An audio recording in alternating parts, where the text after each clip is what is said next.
Nah, mungkin ada yang bertanya, Pak, Bu, kenapa sih teks diskusi harus pakai ciri-ciri kebahasaan yang rumit begitu? Kenapa tidak langsung tulis pendapat kita saja? Ini pertanyaan yang bagus banget. Bayangkan begini, kalau kita ngobrol biasa, bahasanya santai kan? Tapi teks diskusi itu beda. Dia itu teks akademis. Ciri kebahasaan inilah yang membuat teks diskusi jadi terasa lebih ilmiah, lebih objektif, dan lebih logis. Argumen yang kita sampaikan jadi lebih kuat dan meyakinkan, karena didukung oleh struktur bahasa yang tepat. Jadi nggak cuma sekadar opini, tapi analisis yang terstruktur. Tanpa semua ini, teks diskusi kita bakal terasa seperti obrolan di warung kopi. Bukan sebuah karya tulis yang serius dan bisa dipertanggungjawabkan. Sekarang, mari kita bedah contohnya biar lebih jelas. Kita ambil isu yang lagi hangat. Perlukah sekolah menerapkan pembelajaran hybrid? Kita lihat sisi pro-nya dulu. Pembelajaran hybrid dapat meningkatkan fleksibilitas belajar, sehingga siswa bisa mengakses materi kapanpun. Selain itu, pembelajaran daring mendorong siswa lebih mandiri.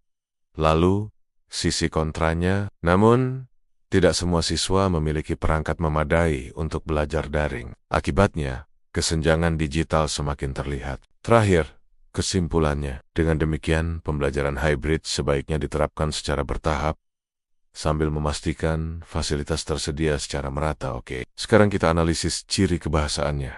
Di kalimat tadi, ada kata namun. Itu apa? Betul, konjungsi pertentangan. Lalu ada sehingga dan akibatnya.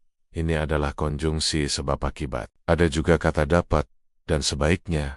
Ini namanya modalitas. Kemudian, ada kata kerja mendorong. Ini contoh kata kerja mental. Dan kalimat pertama yang panjang tadi. Pembelajaran hybrid dapat meningkatkan fleksibilitas belajar, sehingga siswa bisa mengakses materi kapanpun. Itu adalah contoh kalimat kompleks.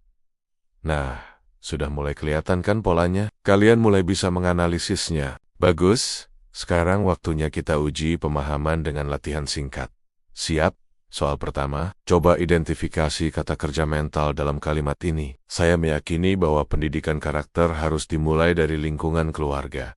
Kata mana yang menunjukkan aktivitas berpikir atau merasakan? Ya, betul sekali. Jawabannya adalah meyakini. Lanjut soal kedua. Pilih kalimat yang mengandung modalitas. A. Penggunaan plastik meningkat setiap tahun. B.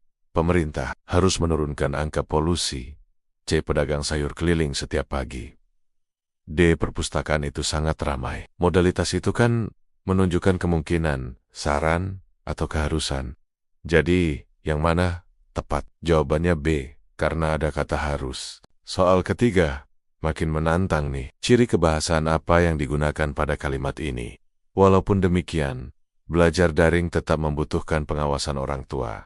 Ada dua ciri di sini. Passage ada walaupun demikian yang merupakan konjungsi pertentangan, dan ada kata membutuhkan yang bisa kita anggap sebagai bentuk modalitas keharusan. Hebat. So, coba identifikasi istilah teknis dalam kalimat berikut. Pemanasan global disebabkan oleh meningkatnya emisi karbon dioksida. Istilah teknis itu kata-kata khusus di bidang tertentu. Jadi, jawabannya, benar. Pemanasan global dan emisi karbon dioksida. Soal terakhir, soal kelima. Manakah kalimat di bawah ini yang merupakan kalimat kompleks? Siswa belajar dengan giat. B. Jika cuaca buruk, maka penerbangan akan ditunda. C. Pohon itu tumbang akibat angin kencang. D. Guru menjelaskan materi. Ingat, kalimat kompleks punya lebih dari satu klausa yang dihubungkan konjungsi. Jawabannya adalah B. Jika cuaca buruk dan maka penerbangan akan ditunda adalah dua klausa yang digabungkan. Wah, kalian hebat sekali hari ini. Jawaban kalian keren-keren. Terus tingkatkan ya kemampuan membaca dan berpikir kritis kalian. Bapak dan Ibu guru sangat bangga dengan usaha kalian semua. Baik, anak-anak, mari kita simpulkan apa saja yang sudah kita pelajari hari ini. Kita sudah membahas ciri-ciri kebahasaan yang wajib ada dalam teks diskusi. Ada konjungsi pertentangan, konjungsi sebab akibat, kalimat kompleks, kata kerja mental, modalitas, dan juga istilah teknis. Kalau kalian bisa menguasai semua ini, manfaatnya besar sekali. Kalian akan lebih mudah menganalisis teks apapun yang kalian baca. Kalian juga akan lebih mahir dalam menulis argumen yang kuat dan logis. Dan Tentania, kalian akan lebih siap menghadapi ujian, atau bahkan saat harus berdiskusi secara langsung di dunia nyata. Terus,